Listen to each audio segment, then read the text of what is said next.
Y hablar de Lauro Salas, cuando Héctor me invita a hablar de Lauro Salas, hablar de Lauro Salas es hablar de un personaje, aparte de un boxeador local, es también un personaje de Monterrey.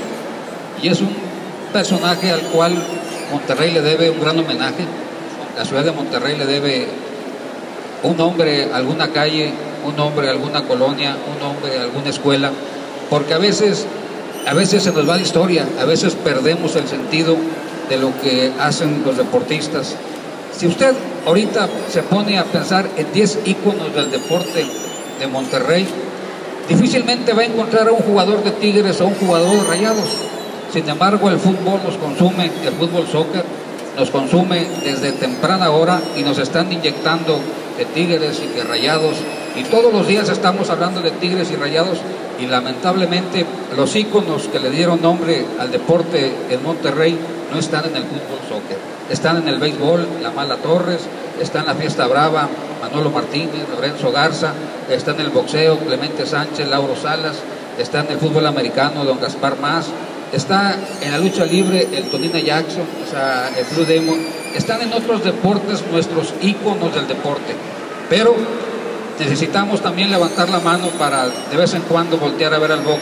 Por eso el trabajo que hace Héctor Leal Ortiz es digno de poder ver una pelea, porque él se aventó más de 12 rounds para poder realizar este combate. Tuvo que hacerle de 15 rounds como anteriormente, tuvo que hacer las peleas de 15 rounds y revancha. Sí, bueno, la verdad no fue tan fácil hacer el libro, porque más cuando el personaje ya no está con nosotros es más complicado.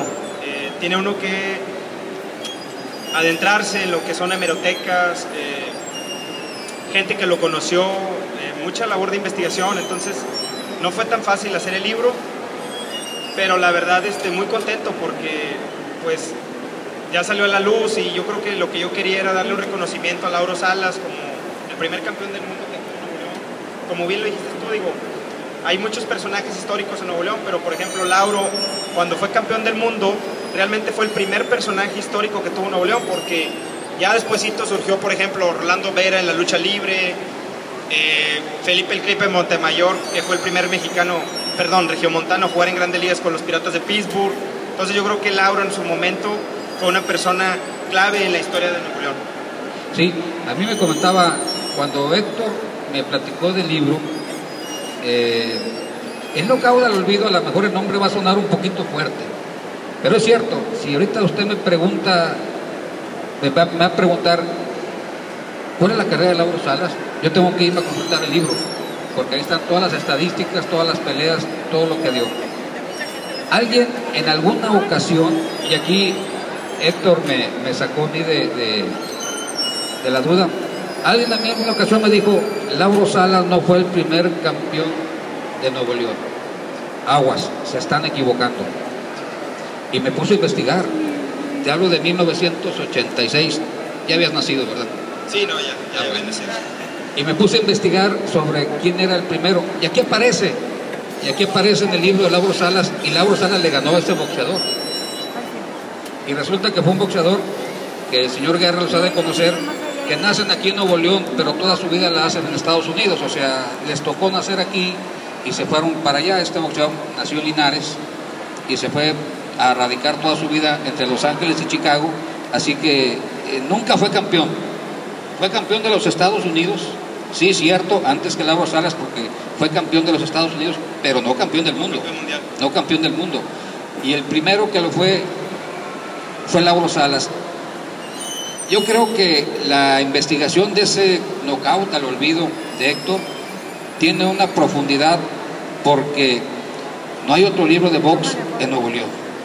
No, bueno, de hecho es el primer libro de boxeo que se hace en Nuevo León. Digo, se han hecho de otros deportes, hemos visto libros de béisbol, de algunos de fútbol, soccer, pero de boxeo pues es el primero. Inclusive en México no se han publicado muchos libros. Por ahí hizo uno Ricardo Garibay que se llama Las Glorias del Púas, Alejandro Toledo ha escrito algunos, y hay importantes escritores como Julio Cortázar, por ejemplo, que escribió de boxeo en su momento, o Ernest Hemingway. Entonces la verdad yo creo que en ese aspecto, pues es importante recordar las hazañas de Lauro Salas. Sí, porque además el box, uno empieza a decir, el deporte, y no es que le eche mucho al soccer, ¿verdad? Pero el deporte más popular en México es el soccer, y es porque más se difunde. Pero hoy, a la misma hora, las dos cadenas más importantes de televisión en México, TV Azteca y Televisa, los sábados, transmiten box a la misma hora. O sea, están compitiendo en hacer boxeadores. Ahora podrá decir la gente que se hacen campeonatos de un día para otro, podrán decir que se endulza con canela el boxeo, o con Canelo, y empiezan a ser campeones de un día para otro. Pero bueno, eso es la mercadotecnia, eso es lo que da el deporte profesional hoy en día, porque si no, no nos cansaríamos. Imagínense, cuando Clemente Sánchez fue campeón del mundo, cuando Clemente Sánchez, hubo un póster, a lo mejor tú no lo viste, hubo un póster don Juan José, don José Juan, yo creo que sí lo vio, hubo un póster que yo lo compré en el periódico El Esto, donde salían los 4 campeones mexicanos. O sea, Clemente era el 4º campeón en ese año. O sea, teníamos 3 campeones del mundo, nada más México. Hoy en día, entre las federaciones, la asociación, el consejo y todas las agrupaciones que existen, yo creo que tenemos más de 15 campeones actuales mexicanos, o más. Y agréguele el junior, y agréguele el cinturón de plata, el dorado, el de oro, y el juvenil. Entonces, esto ha servido para que el box crezca, aunque mucho para decir dónde queda el campeón. No, se va a llegar a ser campeón del mundo paso a paso, pero le da interés a todo este funcionamiento. Y te das cuenta que Lauro Salas fue un fajador. Sí, bueno, era bastante valiente arriba del ring, inclusive en el libro hay varias frases. Me tocó entrevistar a Ultimino Ramos, que fue campeón mundial de peso pluma, cubano, radicado en México, y Chucho Castillo, campeón mundial de peso gallo, y me dijeron en su momento que Lauro era un hombre valiente a carta cabal, era un hombre que nunca iba para atrás en las peleas, y yo creo que otro mérito de él es que, siendo pluma, él peleaba en la división de los pesos ligeros, que son como 2-3 kilos más de peso. Entonces yo creo que eso tiene mucho mérito en su momento. Así es. Y además, si los niños de béisbol en 1957 pusieron a Monterrey en el mapa deportivo, yo creo que Lauro Salas hizo que varios boxeadores de Monterrey, después de que él conquistó el título, y él mismo apoyó a muchos boxeadores de Monterrey llevándolos a pelear a Estados Unidos, e hizo que Monterrey sonara fuerte, porque a lo mejor alguien me podría decir de la gente de antaño, bueno, yo creo que era más popular Pachito Villa. Yo pienso que a lo mejor era más popular Juan de las Cuerdas. Que Juan de las Cuerdas es un apodo de un peleador. O sea, yo pensé que al principio era Juan de las Cuerdas. O sea, todo el mundo dice Juan de las Cuerdas. Y me decía la Pipa Espinosa, que en paz descanse, no, era un boxeador que siempre vivía en las cuerdas. O sea, por eso le decían Juan de las Cuerdas.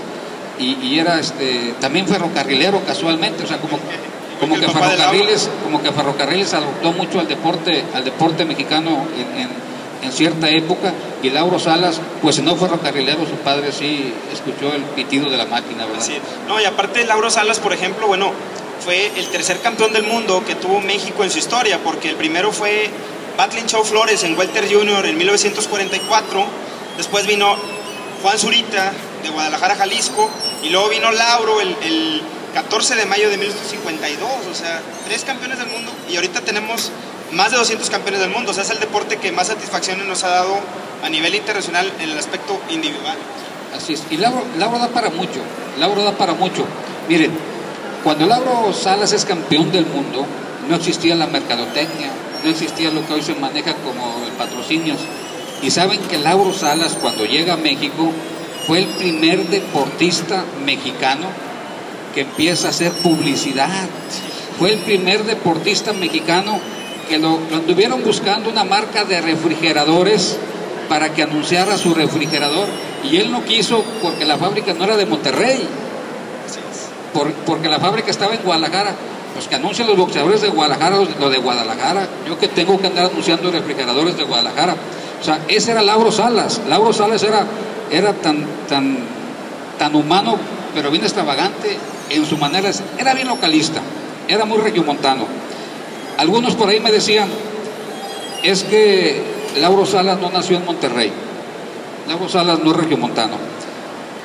Y yo le comenté a esta persona, y Héctor también ya lo investigó, que un día caminando por Calzada Madero y Colegio Civil con Lauro Salas me dice: aquí a 2 cuadras nací, aquí crecí y aquí jugué béisbol. Aquí en Calzada Madero poníamos el home, la primera, la segunda y la tercera, y el box allá enfrente. O sea, allí mismo tenía su gimnasio de box y jugaba béisbol. O sea, pudo haber sido pelotero. No sé qué tan buen pelotero hubiera sido, pero qué bueno que fue un gran boxeador. No, inclusive Elena, que está aquí presente. Elena, ¿cómo estás? Sobrina de Lauro Salas, el año pasado me enseñó un acta de nacimiento fechada en Monterrey, Nuevo León. Entonces me extraña que la gente diga que pues que no es regiomontano, porque pues ahí está la prueba contundente del acta de nacimiento. No sé por qué han dicho eso. Sí, porque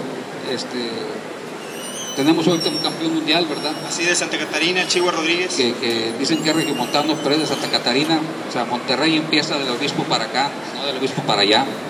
O sea, que no es regiomontano, es de Santa Catarina. Y al menos, bueno, es nuevo leonés, ¿verdad? Eso sí, nadie se lo quita. Pero los únicos regiomontanos es Lauro Salas y Clemente Sánchez. Así es. Que a Clemente también me lo andaban haciendo en Nuevo Laredo. Y el papá de Clemente Sánchez me dijo: le sacamos el acta en Nuevo Laredo a Clemente Sánchez. Yo creo que el señor Guerra sabe un poquito más de esa historia, porque creo que se habían ido a radicar a Nuevo Laredo, estuvieron radicando la familia allá, y me dice a mí, pues yo le pregunté: oiga, fuimos a la casa de Cumbres, allá de los papás de Clemente Sánchez, igual me enseñó 2 actas de nacimiento de Clemente Sánchez. Me dice: nació en Nuevo Laredo, pero nació en Monterrey. Entonces le dije: ¿dónde nació? Dijo: nació en Monterrey y lo registramos a Nuevo Laredo. Y batallamos mucho cuando él murió por la doble acta. Porque tener 2 actas, ¿a dónde ibas a referir muchas cosas? Y había otras cosas aparte de la carrera de Clemente, ¿verdad? Aparte de las actas había otras situaciones ahí personales de él. Pero bueno, hay como 4 Clemente Sánchez. Pero bueno, esa es otra cosa que ya habrá para investigar algún libro. Pero yo creo que lo que sí, las estadísticas, todo esto, si hablamos un poquito más de Lauro Salas después, que vamos a leer en el libro de Héctor, ¿verdad? Es un libro que lo he leído 3 veces, se lo he comentado a Héctor, porque la verdad es, Lauro Salas es todos los días para aprender algo de él. Sí, no, yo creo que mucha gente desgraciadamente, bueno, no lo conoció y otros no lo conocen, Manuel, pero tenemos que regresar a nuestras raíces de los héroes deportivos que hemos tenido en Nuevo León, y que tenemos bastantes. Yo creo que es importante darle un lugar a cada quien en su momento. Ahorita lo que comentabas era muy importante. Lauro Salas, por ejemplo, cuando se corona campeón del mundo el 14 de mayo de 1952 en el Olympic Auditorio de Los Ángeles, California, el director de la Pepsi-Cola, un norteamericano de apellido Watson, hace traer un avión bimotor de Nueva York a Los Ángeles, y de ahí lo trae a Monterrey, Nuevo León, y le hacen una gran campaña a la Pepsi-Cola. Inclusive en el libro ahí vienen fotografías que yo tomé de periódicos de la hemeroteca de la Universidad Autónoma de Nuevo León, donde por ejemplo viene publicidad de la Pepsi, donde si ustedes juntaban cierta cantidad de corcholatas, se podían tomar una foto con Lauro Salas. Imagínate, digo, qué cosa tan increíble. Estamos hablando hace 64 años de eso que pasó, y hay fotos donde viene, algunos de ustedes lo recordarán, viene el tío Gamboín anunciándolo en la Arena Monterrey, Manuel. Entonces digo, yo creo que Lauro fue un tipo adelantado a su época en ese sentido. Sí, Lauro me platicó, había 2 tiendas, no las conocí, en Calzada Madero y Juárez, creo que un señor Garza, que vendía trajes, ropa, y enfrente donde están los cines líricos, enseguida por ahí estaba otra tienda de ropa, donde se vestían los beisbolistas de la época. Y me decía Lauro Salas, aquí siempre yo pasaba y estaba una foto de Lázaro Salazar, aquel que manejó a los Sultanes de Monterrey, porque aquí vestía Lázaro Salazar y yo vestía enfrente. Y le dije yo: oye, pues allá está Lauro, allá está Lázaro, ¿por qué no está acá Lauro? Digo, pues a los 15 días estaba una foto de Lauro Salas en la tienda, aquí viste Lauro Salas. O sea, Lauro Salas, yo creo que fue ese personaje, ese boxeador que se fajaba en el ring pero que era todo un ser humano, un personaje que era bien serio, pero era bien bromista. O sea, te daba un toque de seriedad con él, y ya cuando estabas 15 minutos y ya te había bromeado, ya te había puesto el jabón para que resbalaras, y era la verdad. Yo le comentaba a Héctor, nos veníamos caminando de veras, salían las que atendían las mueblerías para saludar a Lauro Salas. Las muchachas andaban atrás de Lauro Salas, salían, los policías se detenían, no había policía que no conociera a Lauro Salas. El agente de tránsito que estaba en Calzada Madero y Pino Suárez, había un tipo cajón ahí, para dirigir los semáforos, ¿verdad? Dejaba de dirigir los semáforos para ir a saludar a Lauro Salas cuando pasaba Lauro Salas por ahí, y pasaba todos los días. Así que había un poquito de problemas ahí, Pino Suárez y Calzada, cuando pasaba. Pero se iba caminando, y había una señora que vendía jícamas allá afuera de Colegio Civil, y todo el mundo lo conocía. El que vendía las revistas, Rogelio, no sé cómo se llama, el de la revistería, Rogelio. Todo mundo ahí iba Lauro Salas. Tardaba como 3 horas en llegar hasta Lal a tomarse un café, y se le enfriaba. Sí, no, Lauro, yo creo que es un ícono de la ciudad, y bueno, como bien lo dices tú, era cuando se podía caminar tranquilamente en la Calzada Madero. De hecho, cuando yo tenía unos 7, 8 años de edad, andaba con mis papás y me tocó verlo, y mi papá me dice, mira, ese señor que va ahí fue el primer campeón del mundo que tuvo Nuevo León en boxeo. Entonces, la verdad, en ese aspecto me siento un bendecido, porque fíjate, años después, ¿quién iba a decir que yo iba a hacer un libro de él, no, Manuel? O sea, sí, yo lo repito, Lauro Salas no le han dado el valor a Monterrey al boxeador. No hay nada, no hay una calle que lleve su nombre, no hay un monumento a Lauro Salas. Yo creo que este es el único monumento que hay de Lauro Salas. Este es el único monumento que hay de Lauro Salas, y hay que tenerlo en casa para recordarlo, y de vez en cuando saber quién es Lauro Salas, porque sí, la verdad, el knockout al olvido es ese. A muchas autoridades se le han olvidado. Cuando yo no sé qué pase, ¿qué día falleció Lauro Salas? En octubre. El 19 de febrero de 1987. Sí. Y en octubre es cuando pierde el título. Sí, ¿verdad? El 15 de octubre de 1952. Lauro Salas está en el Panteón Tepeyac.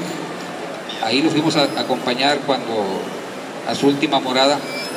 Y yo creo que ninguna autoridad, porque ese día sí fueron muchas personalidades, yo creo que no han vuelto nunca más a la tumba de Lauro Salas. Así que Lauro Salas sigue vivo, se quedó allí, pero Lauro Salas sigue vivo, y creo que este libro de Héctor Leal Ortiz es el único monumento que existe de Lauro Salas en Monterrey. Sí. No sé si quieren hacer alguna pregunta, preguntarnos algo sobre quién fue Lauro Salas, algo que quieran saber de historia, de boxeo. Héctor, micrófono. Buenas tardes. ¿Cuál es el dato que personalmente a ti más te sorprendió descubrir de Lauro Salas?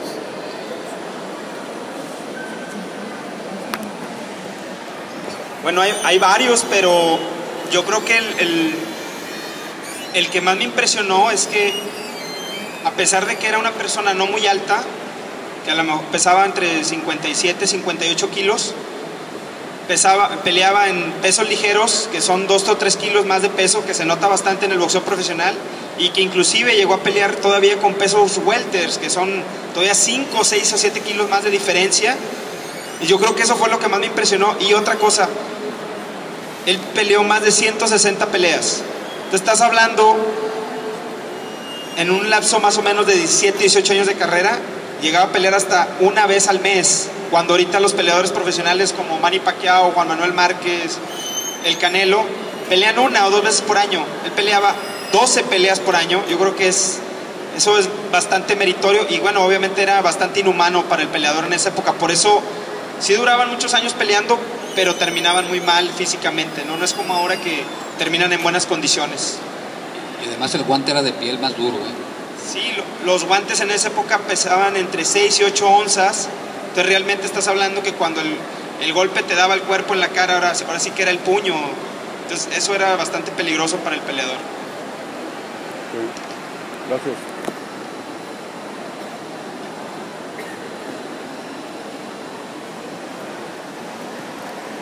¿Qué tal, Héctor? ¿Qué tal? ¿Cómo estás? Muchas gracias. Oye, esto ya te lo dije en forma personal, pero me gustaría que aquí la gente lo supiera. ¿Qué te deja a ti como Héctor Leal, más que como el escritor, este libro? A ti como persona, ¿qué te deja? Pues, mira, es un triunfo personal, pero obviamente en ese triunfo va mucha gente que no se me puede olvidar. Van mis papás, mis hermanas, Elena, que obviamente fue con la que tuve contacto, la sobrina de Lauro Salas, para empezar el libro. La gente de la Universidad Autónoma de Nuevo León conmigo se ha portado increíble. Rogelio Villarreal, el rector Anser, Celso Garza. Aquí está Celso. Aquí está Celso. Celso, que aquí está. No lo veo. Celso, ¿cómo estás? Entonces,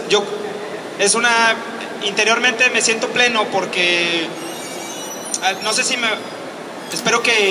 vaya a explicar, pero cuando yo terminé lo tenía redactado todo, dejé pasar un poquito más de un año sin buscar realmente quién me pudiera patrocinar el libro, porque cuando ustedes ven el libro así, quizás ya la gente que anda ahorita en la feria ve el libro y lo toca y creen que es muy fácil, pero atrás de ello va mucho esfuerzo, muchas desveladas, frustraciones, y yo a veces me decía a mí mismo, cuando pasaba cada día, cada noche que pasaba, me decía, si esto se iba a publicar, a lo mejor me iba a morir antes y ya no iba a salir este proyecto. Y yo tenía un compromiso conmigo interior, un compromiso con Elena y un compromiso con su hermano don Arturo Salas, en paz descanse. Entonces me siento pleno en ese aspecto. O sea, fue un objetivo más que terminó en mi vida, pero sigo adelante, ¿no? Pero eso obviamente me siento tranquilo, contento, porque se terminó esa etapa de mi vida y felizmente gracias al apoyo de mucha gente lo pude conseguir. Gracias. Ahí atrás.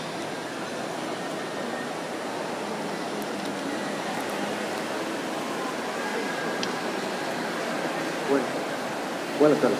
Buenas En tardes. un comentario con él, me tocó en una ocasión platicar con él y me comentaba que antes de la pelea, como era muy abajo de su peso, le daban arroz con leche para a la hora de la báscula llegar más o menos al ras, ¿no? al Con el peso. oponente, sí, que procuraba jugar a las barajas antes de la pelea para relajarse con los mismos periodistas que jugaban la baraja. Bueno, eso es un comentario que él me hizo, ¿verdad? Claro.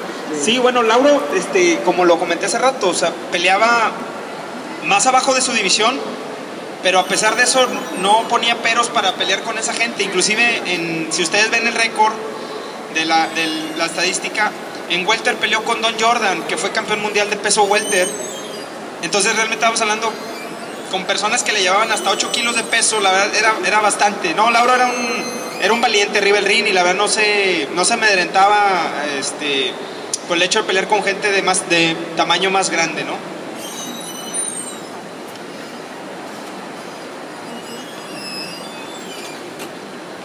Hay aquí muchas estadísticas, el señor Guerra aquí lo sabe, lo que decía Héctor, los boxeadores de antaño peleaban una vez por mes, y cuando empezaban peleaban una vez por semana, porque peleaban como Juan Pérez en Sabinas Hidalgo, peleaban como Mario Martínez en Nuevo Laredo, peleaban como... Había cuatro peleas por mes. Me comentaba un compadre que conoces, Rubén Mujica, que él peleó 4 viernes seguidos. Me dice, empecé en Linares, seguí Montemorelos, peleé en Monterrey y terminé en Sabinas el mes. Y pagaban 55 pesos por pelea. Así que tenía que sacar las 4 peleas. Así que imagínense, y con diferentes nombres, ¿eh? Y él peleaba como Raúl García, como aquel torero, en homenaje a Raúl García, porque eran cuates y peleaba con nombres de gente que conocía para no tener problemas después. Pero esto es el box. el único deporte que han dado dos presidentes de la República que han sido boxeadores, Adolfo López Mateos y Abelardo Rodríguez. O sea, los dos fueron boxeadores en su momento. La historia de don Abelardo es diferente, todo lo que pasó ya es otra cosa, pero los dos fueron boxeadores, los dos pelearon, los dos subieron al ring. Yo creo que no hay ningún otro presidente de la República que tenga situación deportiva. Sabemos del caso de Salinas de Gortari, que fue de equitación, fue inclusive medallista panamericano en juegos de equitación, pero Adolfo López Mateos fue boxeador, tuvo muchas situaciones y cuentan que fue un regiomontano el que lo retiró. Fue un regiomontano el que lo retiró. Jorge Monzón. Así es, el que retiró a Adolfo López Mateos. Así que de veras, este es el único monumento que existe de Lauro Salas en Monterrey. Monterrey le debe mucho a Lauro Salas, pero este es un buen principio y ojalá lo puedan tener y hojear y leerlo, porque es muy valioso. Además, algo que quiero destacar de Lauro Salas es de que cuando él se coronó campeón del mundo era una persona muy famosa en California, porque él peleó mucho en Sacramento, en Los Ángeles. Entonces se codeaba con mucha gente de la época de Hollywood, inclusive hay fotografías con Stewart Granger, que era el que le hacía del Zorro en la época de los años 50, ¿no? Sí. Y era muy amigo de Sasa Gabor. Entonces yo creo que Lauro, además de ser un deportista nato, pues atraía a las multitudes, las estrellas glamurosas de esa época de Hollywood, de los años 40, 50. Así es, yo creo que nos hace mucha falta historia deportiva de Nuevo León, en verdad nos hace mucha falta la historia deportiva, pero por algo se empieza, y Héctor yo creo que es de los que está empezando con esto. Sí, de hecho, bueno, hace poco también nuestro amigo, buen amigo César Vargas, bueno, también presentó su libro sobre el clásico, ¿no? De 40 años de historia. Yo creo que, bueno, hay varios compañeros. Tú también ya te has tardado, ya también tienes ahí un buen proyecto que tarde o temprano lo vas a sacar. Yo creo que ya vemos varios compañeros que nos hemos preocupado por empezar a hacer la literatura deportiva, porque, por ejemplo, cuando viajas a Estados Unidos, cualquier librería, la más pequeña que me digas, inclusive no necesitas viajar tan lejos, aquí en Laredo, Texas, y encuentras biografías de Michael Jordan, de Cassius Clay, de Mark Face, o sea, encuentras una infinidad de biografías, y allá en Estados Unidos se preocupan mucho por la literatura deportiva, por de alguna manera resarcir a sus héroes deportivos. Así es. Te voy a decir una cosa, una anécdota. Hace 20 años no acreditaban la Feria del Libro a reporteros de deportes. Con eso les digo todo. Hace 20 años no acreditaban a los reporteros de deportes porque ¿a qué venían? ¿A qué venían? Eso me dijo un funcionario del TEC de Monterrey hace 20 años. ¿A qué van? Bueno, lo que pasa es que a veces se piensa que por ser periodista deportivo no se tiene la cultura o el intelecto, creen que nomás leemos de deportes, ¿no? Así es. Pero, mira, por ejemplo, Celso el año pasado demostró a mucha gente que siendo un periodista cultural, porque en su carrera sí la ha hecho, sacó un libro con crónicas donde habla de Eloy Cavazos, de Rafa Márquez. Cuando yo lo leí dije, yo pensé que podía ser algo mejor, pero no, él hizo algo mucho mejor. O sea, realmente, porque dices, oye, yo que soy periodista deportivo, y cuando vi lo que él escribió, dije, no, mi respeto, no tengo nada que decir, o sea, felicidades. Así es. De vez en cuando escribimos bien de deportes, ¿eh? Sí, de vez en cuando escribimos bien. A veces escribimos con el corazón y a veces sentimos las cosas, ¿verdad? Pero de veras hace falta mucha literatura deportiva. A veces caemos en lo que perdemos. Dice don Pepe Reina Arbona, nos estamos muriendo, Manuel, nos estamos muriendo, y el día que estemos muertos nadie nos va a poder preguntar nada, no hay nada escrito. Bueno, fíjate que la Uni, por ejemplo, de un tiempo para acá, ha estado publicando demasiados libros a mucha gente nueva como yo, y obviamente a gente que ya tiene experiencia escribiendo. Pero, por ejemplo, el año pasado, si mal no recuerdo, sacaron el libro de René Guajardo, uno de los grandes luchadores de todos los tiempos que ha tenido México, y acaban de sacar otro libro de crónicas de lucha libre. Entonces, por algo se empieza, Manuel. Sí, yo creo que en ese aspecto necesitamos que más editoriales nos apoyen y apoyen a la gente que está tratando de escribir sobre deportes, porque aquí hay muchos personajes. El año pasado tuve una cita con Felipe Montemayor, el Clipper, no sé si algunos de ustedes lo conozcan, fue el primer regiomontano que jugó en Grandes Ligas. Y también hablé con don Carlos Miló, que es muy buen amigo mío, pues el primer campeón con Tigres en títulos de liga. Pero desgraciadamente, Manuel, hablas con ellos, tienen una historia rica que contar, pero no les interesa ser publicados. Entonces a veces también nosotros nos enfrentamos a ese tipo de problemas porque sí hay personajes, pero a veces ellos no quieren salir a la luz. Sí, es como siempre lo comento, la historia de Raúl González, el matemático, todo el mundo la conocemos. Todo el mundo sabemos que la familia se fue a las Piscas a Río Bravo, Tamaulipas, tuvieron que salir de China porque no tenían que comer en su casa. Raúl te la platica, Raúl te la dice. Todo el mundo sabe cómo llegó Daniel Bautista Rocha a Monterrey, allá a las nuevas colonias. Todo el mundo sabe la vida que tuvo la Tonina Jackson aquí en Monterrey. O sea, la Tonina bien pudo haber sido un payaso y divertía a los niños porque era tan tierno, la palabra ternura que tenía este hombre, que ahí estaba. Pero, por ejemplo, ¿qué se ha escrito de Blue Demon? O sea, de veras, Monterrey tiene muchos deportistas. De Pitazo a la Mala Torres. A la Mala Torres me lo han hecho que es de Matehuala, San Luis Potosí. A Lorenzo Garza me lo han sacado a Ciénega de Flores. O sea, nos falta mucha historia y nos falta investigación. Yo creo que algún día en la carrera de comunicación va a haber crónica deportiva, algún día. Y algún día va a haber en filosofía y letras investigación deportiva, porque nos urge en verdad, porque es nuestra cultura, aunque no lo queramos, mire, en todos los periódicos del mundo la sección deportiva es la última. En los noticieros le dan 5 minutos a deportes. ¿Y saben por qué? Porque todo el mundo estamos esperando los deportes. Tenemos que echarnos los 54 accidentes viales que hay en Monterrey y que hay un bache en Padre Mier y Juárez para poder escuchar el resultado deportivo.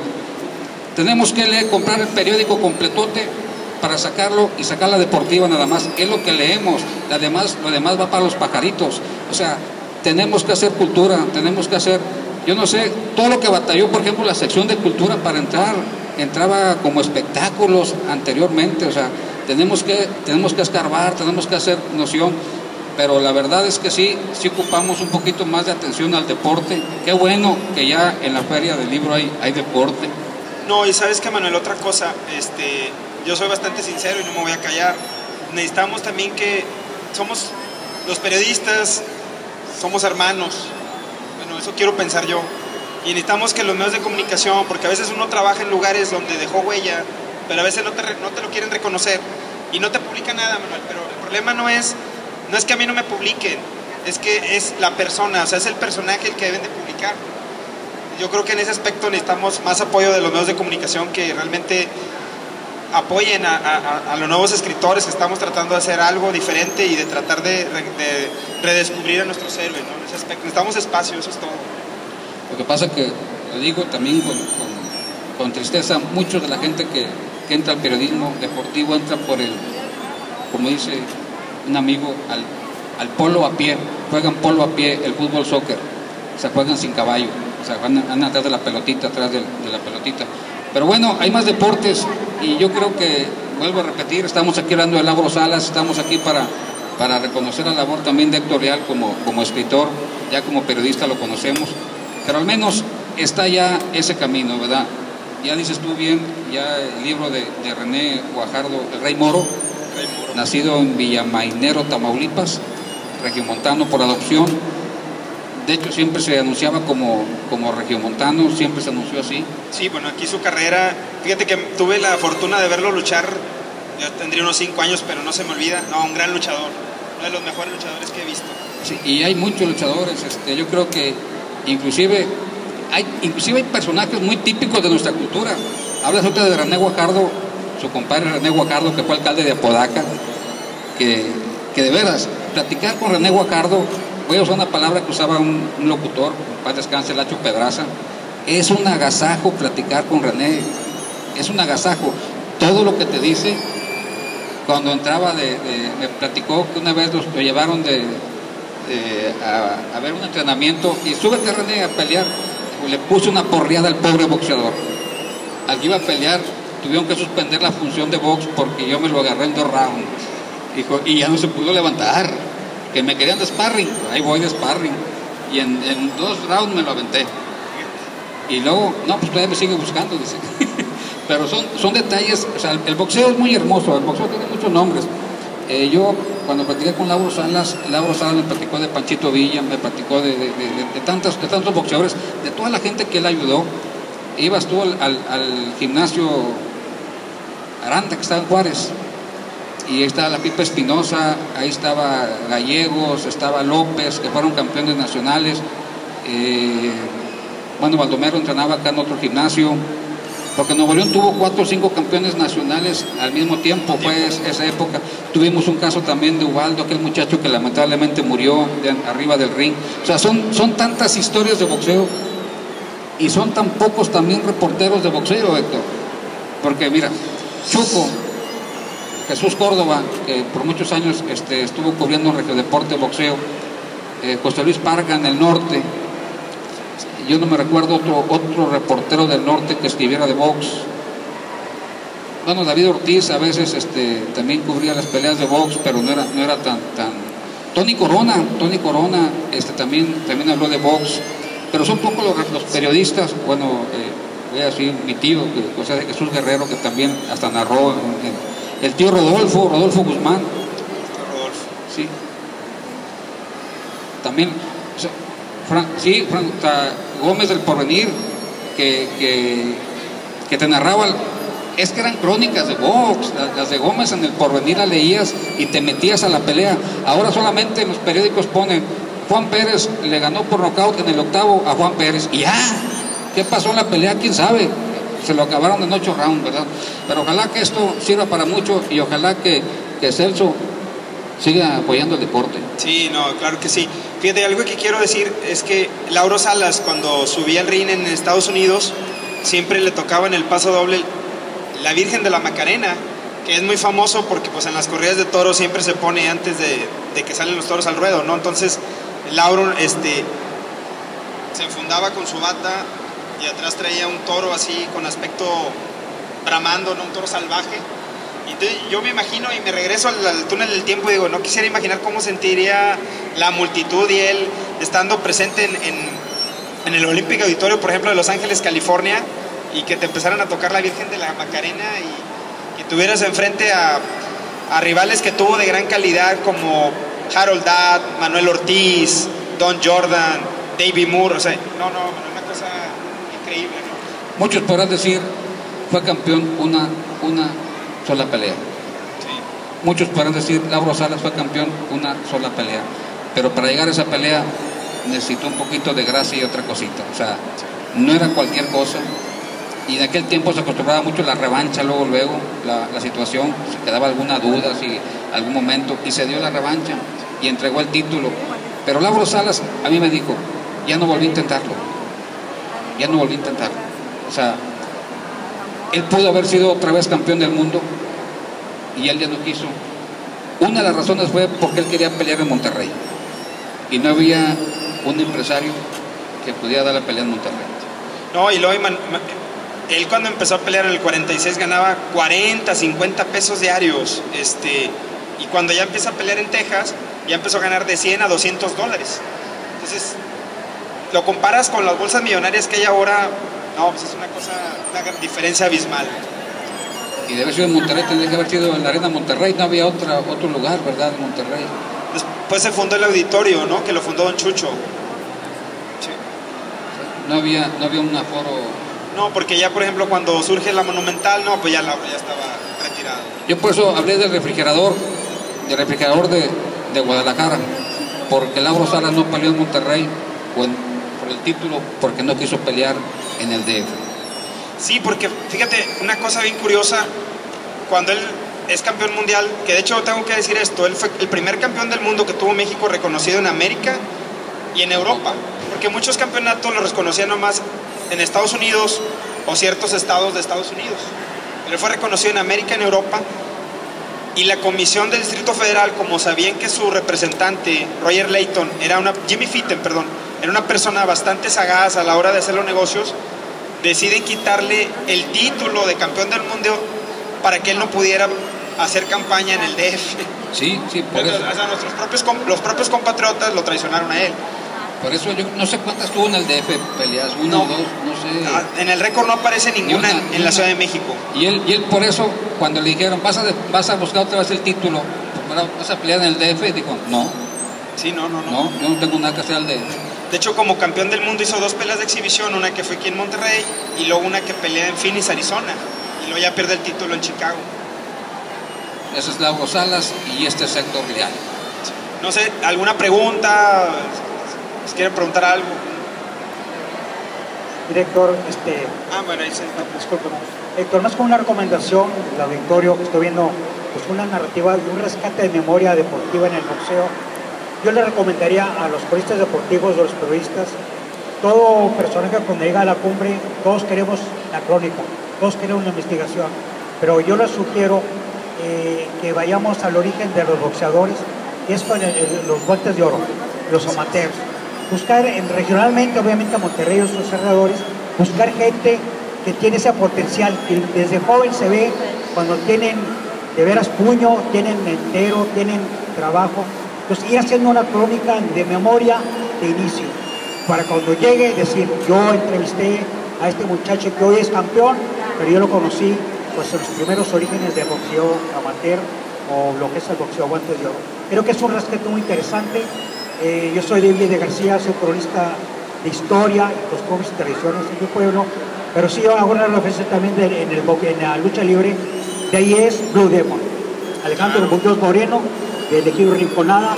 Yo conocí a su hijo, lo entrevisté a su hijo Blue Demon Jr.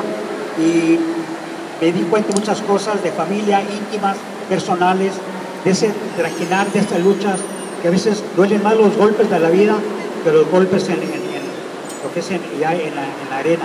Y creo que ese es mérito también, hacer memoria y reconocerle con buen tiempo y su labor. Héctor, te felicito que hagas esa investigación, ese trabajo por la gente nuestra, en un espacio de veras un poco olvidado como es el deporte, pero que para todos es un deporte de todos, porque cuando alguien se encumbra, el pueblo se volca y hace suyo ese personaje. Te felicito, qué bueno que las publicaciones, la Universidad Autónoma, pues sigan en aumento y también algunas ediciones privadas. Te felicito, gracias. Gracias.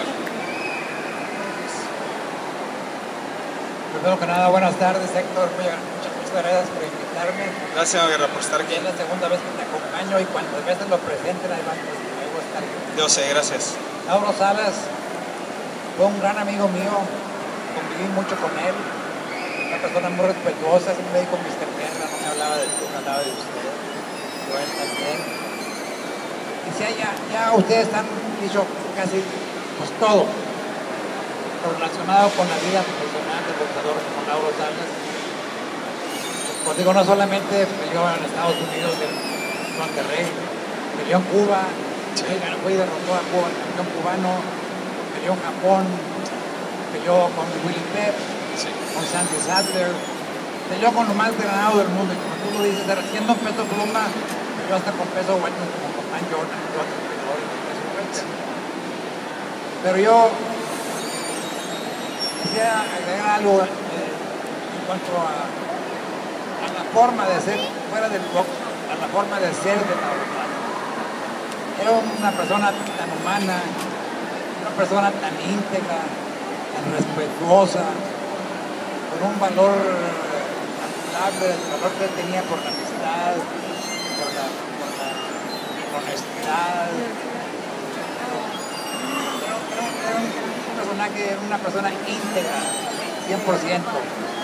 Yo todavía lo sueño en la misión, recuerdo con mucho cariño, nunca se me va a olvidar este día que me muera. Lo tengo en la memoria porque convivimos mucho. Me tocó cuando peleó en Chicago, yo viví en Chicago en aquellos años, había mucha raza de alcanzar a Larry Juárez, donde ya Pablo te apodaba mucho por ahí, que estaba en Arena Monterrey, en Juárez de Arteaga. Vivían en Chicago y él estaba entrenando en Michigan City. Había un tren eléctrico en North Central y viajaba directo a Michigan City. Los fines de semana nos íbamos en el tren todos al campo de entrenamiento de Lauro a convivir con él. Lo vimos entrenar, lo vimos prepararse. Todos compramos boletos de primera fila para el día de la pelea. Desgraciadamente le perdió el título con su rival, que fue un excelente campeón del mundo también. Pero Lauro fue un valiente del ring, y una persona muy estimada por todo el mundo por su forma de ser. Tenía un carisma y una personalidad que muy pocos campeones mundiales han tenido. Ya no digo mexicano, cualquier nacionalidad.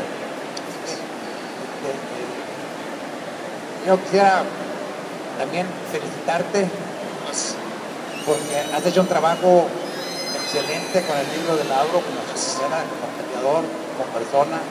Bueno, ven que tengo muchos años de conocerlo y es una excelente persona y un gran periodista. Felicitarlos a los dos y sobre todo tú por echarte a cuestas a editar un libro de un personaje, como esto, un ícono del deporte, nuevo leonés, que nació en San Luis, que nació acá, que nació allá. Los peleadores son de donde se hacen. Joe Louis nació en Alabama, sin embargo le decían el bombardero de Detroit. Así es. Y así por el estilo. Clemente Sánchez, yo sé por palabras de la mamá que nació en Nuevo Laredo, que estaba aquí o como sea, él se hizo en Monterrey. Y los peleadores son de donde se hacen, no de donde nacen. Así es. Entonces, donde nació Lauro es lo de menos. Lo recordamos con mucho cariño, con mucho respeto, y ojalá y no sea el último libro que se escriba de boxeo. Hace poco me mandó Eduardo Lamazón un libro también excelente de 150 años de boxeo. Ojalá hay más periodistas del ambiente deportivo que se preocuparan por escribir, pues no solamente como Lauro Salas, el ícono del boxeo, sino muy excelente, una camada enorme de íconos en otras disciplinas, por decir béisbol, Mayor, la Torres, la Coyota Daniel Ríos, la lucha libre, pues decimos Orlando Vera, Blue Demon, René Guajardo, que para mí ha sido el luchador con más personalidad que ha tenido México, excelente luchador. Y hablamos de toros, hablamos de la época de Lorenzo Garza, vino Manolo Martínez, Eloy Cavazos, un sinnúmero. Y así como otras disciplinas deportivas. Ojalá y ustedes que están en el medio deportivo, en prensa, pues hagan más investigaciones de otros íconos, que se publiquen otros libros de diferentes disciplinas deportivas para que esto sea una cultura, que la gente le ponga atención y le dé el valor debido a todos aquellos personajes que le han dado lustre a Monterrey. Los felicito, sinceramente.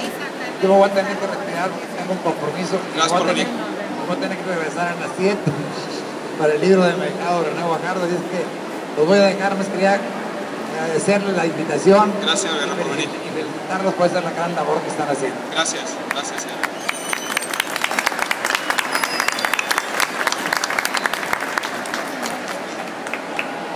Ya sonó la campana del último round, ¿verdad? Muchas gracias. No, gracias.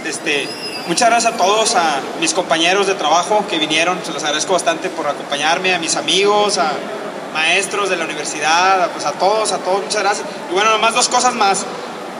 Mi segundo libro, Primero Dios, sale el otro año, ya lo tengo escrito, ya nomás tengo que platicar con Celso. Y bueno, otra noticia, un buen amigo mío, escritor, se llevó 2 libros a Madrid, España, y los va a donar de Lauro Salas, y los va a donar a la biblioteca de la Real Academia Española. Entonces, pues bueno, me siento muy orgulloso porque aproveché el momento y bueno, obviamente no fue gracias a un amigo mío el que me hizo ese favor. Pues la campana sonó. Muchas gracias por todos, por venir, gracias. Espero que se la hayan pasado bien. Agradecemos a nuestros invitados, a nombre del Tecnológico de Monterrey por su valiosa participación.